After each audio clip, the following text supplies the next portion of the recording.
मतलब कहते हैं कि दुनिया में कुछ भी मुफ्त नहीं होता है, हर चीज की कीमत होती है। आज मैं आपको वो कीमत समझाता हूं, बहुत ध्यान से सुनिएगा जो समझाऊंगा इस ग्राफिक्स को।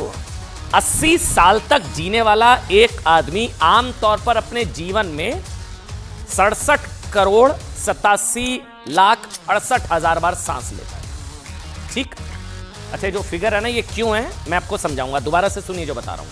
आमतौर पर 80 साल तक जीने वाला एक आदमी आमतौर पर अपने जीवन में 67 करोड़ 27 लाख मतलब 67 करोड़ सांस लेता है, 67 करोड़ बार, ब्रीद इन ब्रीद आउट। ठीक, लेकिन अगर हम आपसे कहें कि देश की राजधानी दिल्ली और आसपास के शहरों में रहने वाले लोगों की जिंदगी से 8 करोड़ 40 लाख 96 हजार सांसें गायब हो रही हैं, तो आप कहेंगे भला ये कैसे भाई, ये कैसे हो सकता है, ये सांसों का घोटाला क्या है? कितना घोटाला है? 8 करोड़ 40 लाख 96 हजार सांसों का घोटाला। अब तक आपको समझ नहीं आया होगा।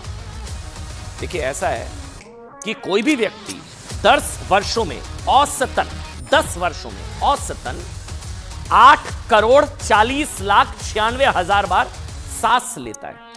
10 सालों में इतनी सांस हम ब्रीद इन ब्रीद आउट करते हैं औसतन। और यूनिवर्सिटी ऑफ शिकागो की एक रिपोर्ट के मुताबिक दिल्ली और एनसीआर में रहने वाले लोगों की उम्र इस सांसों के आपातकाल गैस चैम्बर सांसों के संकट प्रदूषण की वजह से 10 साल कम हो सकती है, या कहें हो रही है।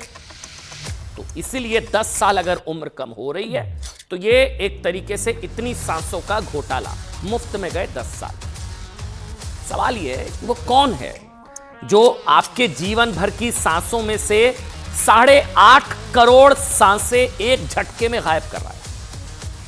सांसों का सौदा, ये घोटाला कौन कर रहा है? इतनी सांसें, 8.5 करोड़ सांसें कम।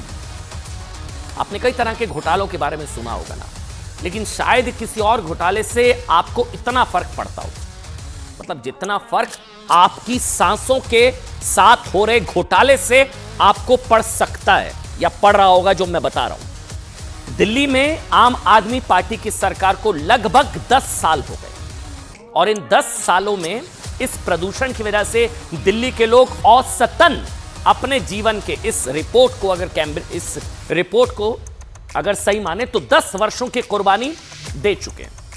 मुफ्त में गए 10 साल। देखिए अब आप पानी मुफ्त में पी लीजिए, पानी थोड़ा गंदा भी हुआ तो चल जाता है।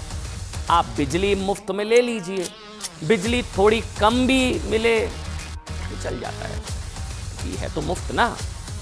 लेकिन सांसें अगर गंदी हो जाएं या जितनी चाहिए उससे थोड़ी कम मिलने लगे तो फिर मुफ्त में समय से पहले मृत्यु मिलती है, और वो भी यहां तो 8.5 करोड़ सांसें आपको कम मिल रही हैं इस प्रदूषण की वजह से। 8.5 करोड़ सांसों का घोटाला, 10 साल।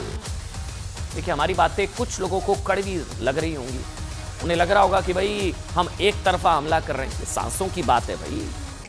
तो ऐसे लोगों को आज सुप्रीम कोर्ट में दिल्ली एनसीआर के वायु प्रदूषण को लेकर हुई सुनवाई के दौरान कोर्ट की टिप्पणियों के बारे में जान लेना चाहिए। सुप्रीम कोर्ट ने आज इस मामले की सुनवाई करते हुए 4 बड़ी बातें कही, नोट कर लीजिए जो बता रहा हूं। पहली बात, कोर्ट ने कही कि ऑड इवन जैसी योजनाएं सिर्फ दिखावा है। ये मैं नहीं कह रहा हूं, सुप्रीम कोर्ट ने कहा दिखावा ऑड इवन जैसी योजनाएं, क्योंकि इससे पहले भी लागू किया गया था। लेकिन इससे क्या हुआ? दूसरी बात, कोर्ट ने कही पंजाब सरकार पराली जलाए जाने पर पूरी तरह से रोक लगाए। कोर्ट ने भी कहा कि अगर ऐसा नहीं होता तो कोर्ट बुलडोजर चलाएगा और वो रुकेगा नहीं। तीसरी, कल वैसे आपने आम आदमी पार्टी के प्रवक्ता और उनको सुना था कि पंजाब नहीं, वो दरअसल यूपी और हरियाणा जिम्मेदार है, लेकिन आज कोर्ट ने बता दिया कि पंजाब में पराली पर आप कंट्रोल करें, भैया आपकी जिम्मेदारी है। तीसरी बात ये, सुप्रीम कोर्ट ने दिल्ली में बंद पड़े स्मॉग टावर पर भी नाराजगी जताई। आपको बता दें ये स्मॉग टावर सुप्रीम कोर्ट के आदेश पर ही लगाए गए थे, बंद पड़े स्मॉग टावर। चौथी बात, सुप्रीम कोर्ट ने यह कही कि प्रदूषण पर सब्र खत्म हो रहा है और दिल्ली को इस तरह हर साल प्रदूषण से जूझने के लिए नहीं छोड़ा जा सकता। ये सुप्रीम कोर्ट ने कहा है तो 8.5 करोड़ सांसों के इस घोटाले पर, ये जो शब्द का मैं इस्तेमाल कर रहा हूं, 10 साल अगर जीवन के कम हो जाएं प्रदूषण के चक्कर में, और आपकी 8.5 करोड़ सांसें कोई आपसे ले ले, तो पानी चलिए मुफ्त मिल रहा है, थोड़ा गंदा भी चलेगा, बिजली मिल रही है मुफ्त, थोड़ी कम भी चलेगी, लेकिन सांसें अगर कोई ले ले 8.5 करोड़, या उतनी सांस आपको ना मिले और 10 साल कम हो जाए, तो फिर कैसे चलेगा। अब इस मामले पर अगली सुनवाई 10 तारीख को होगी, लेकिन सुप्रीम कोर्ट की सख्त टिप्पणियों का असर यह हुआ कि दिल्ली सरकार अब सुप्रीम कोर्ट के आदेश का अध्ययन करने के बाद यह फैसला लेगी कि दीपावली के बाद से दिल्ली में ऑड इवन की व्यवस्था लागू की जाएगी या नहीं। मतलब निचोड़िए, दिल्ली में प्रदूषण के दिनों में ऑड इवन की व्यवस्था 2016 में पहली बार लागू की गई थी, जिसे फिर 2017 और 2019 में अमल में लाया गया था। लेकिन 2016 में आईआईटी दिल्ली के सेंटर फॉर एटमॉस्फेरिक साइंसेज ने अपनी एक स्टडी में पाया था कि ऑड इवन का यह फॉर्मूला दिल्ली में प्रदूषण को कम करने में असफल रहा था। सुप्रीम कोर्ट ने भी कहा दिखावा था। सफल क्या रहा वो अब आपको बताते हैं, जान लीजिए आप। 2018 में भारत के प्रधानमंत्री नरेंद्र मोदी ने दिल्ली के आसपास 2 एक्सप्रेस वेज का उद्घाटन किया था, दिल्ली मेरठ एक्सप्रेसवे और दूसरा था eastern peripheral expressway. Eastern peripheral expressway तो रिकॉर्ड 17 महीनों में बनकर तैयार हो गया था, और इसके बन जाने के बाद से हर दिन करीब 50,000 ट्रकों को दिल्ली में प्रवेश नहीं करना पड़ता था। इन कोशिशों का नतीजा यह हुआ कि केंद्र सरकार द्वारा बनाए गए ये एक्सप्रेसवेज दिल्ली के प्रदूषण को 7% तक घटाने में सफल रहे। 7%। यह दावा आईआईटी कानपुर ने अपनी एक स्टडी में किया था 2019 में। आपको लग रहा होगा कि यह थोड़ी अतिशयोक्ति अगर होती तो केजरीवाल जी धन्यवाद नहीं देते ना। 2019 में खुद अरविंद केजरीवाल ने इसके लिए केंद्र सरकार को धन्यवाद दिया था और कहा था कि इससे दिल्ली में प्रदूषण कम करने में मदद मिली है। लेकिन दिल्ली सरकार की यह ऑड इवन स्कीम भी दिल्ली में प्रदूषण कम नहीं कर पाई। स्मोक टावर बंद पड़े हैं। पंजाब में भी आम आदमी पार्टी की सरकार बन जाने के बाद भी पराली का जलना कम नहीं हुआ, बल्कि संडे वाले दिन तो रिकॉर्ड 3,000 से ज्यादा पराली जली। जो हो पाया वो ये कि दिल्ली वालों की 8.5 करोड़ सांसें मुफ्त में छिन गई।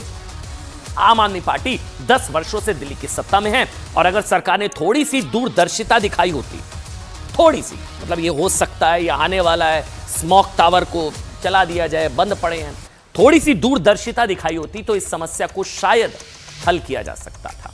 दूरदर्शिता क्या होती है बताते हैं, उसका एक उदाहरण आपको देते हैं आज। देखिए, चाहे तो अरविंद केजरीवाल जी भी इस मामले में प्रधानमंत्री नरेंद्र मोदी से सीख सकते हैं। दूरदर्शिता की मैं बात कर रहा हूं। अच्छा देखिए, क्या होता है कि कोई संकट आने वाला होता है तो उसकी तैयारी पहले से होती है। अब पिछले कुछ वर्षों में देश में गेहूं के आटे की कीमतों में उछाल देखा गया, यह हार्ड फैक्ट है।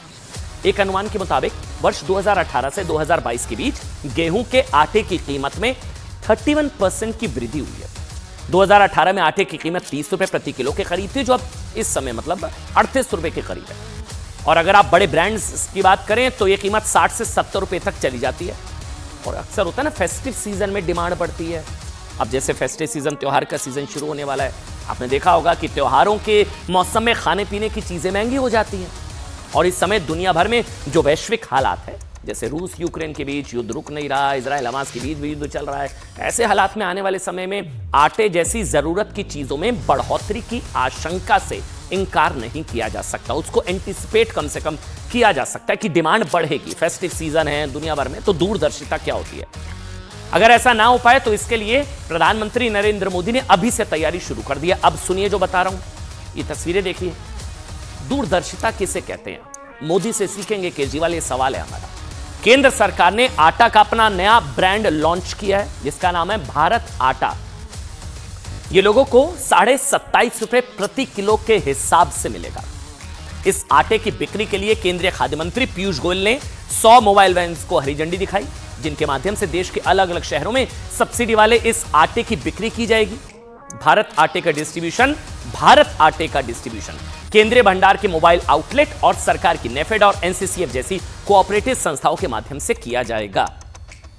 मतलब आप सोचिए, ये भी हो सकता था, मोदी जी भी कह सकते थे मैं क्या करूं जी, महंगाई अगर है, क्योंकि फेस्टिव सीजन है जी, युद्ध का माहौल है जी, युद्ध चल रहा है जी, वो कह सकते थे ये।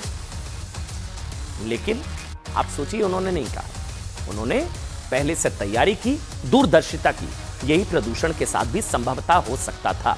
इससे पहले जुलाई 2023 में मोदी सरकार ने दाल को लेकर एक स्कीम लॉन्च की और भारत दाल को बाजार में उतारा था, जिसमें लोगों को 60 रुपए किलो चने की दाल मिल रही है और दाल का 30 किलो का पैकेट खरीदने पर यह 55 रुपए प्रति किलो के हिसाब से मिलती है। अब आप सोचिए, दिल्ली में प्रदूषण भी कोई नई समस्या तो है नहीं कि अचानक से पैदा हो गई प्रदूषण, अचानक हो गया। हर साल दिल्ली एनसीआर के लोगों को इस समस्या से जूझना पड़ता है, तो है, फैक्ट है, अचानक तो है नहीं। और इसके समाधान को लेकर जमकर राजनीति होती है। अलग अलग राज्य की सरकारें एक दूसरे पर आरोप प्रत्यारोप लगाती है, लेकिन इस समस्या के हल को लेकर दूरदर्शिता और इच्छा शक्ति की कमी साफ दिखाई देती है। इसलिए आज इन सभी नेताओं को संभवतः जिस तरीके से दूरदर्शिता से इस योजना को लाया गया कि फेस्टिव सीजन आने वाला है, त्योहारों का सीजन होगा, डिमांड बढ़ेगी, जंग युद्ध के हालात है, तो अभी से भारत आटा स्कीम है 27.5 रुपए किलो, तो महंगाई को कंट्रोल करने के लिए। तो मतलब प्रधानमंत्री से संभवतः सीख सकते हैं वो कैसे कि किसी बड़े संकट के आने से पहले उसके समाधान का रास्ता खोजने में ये तमाम नेता जुट जाए।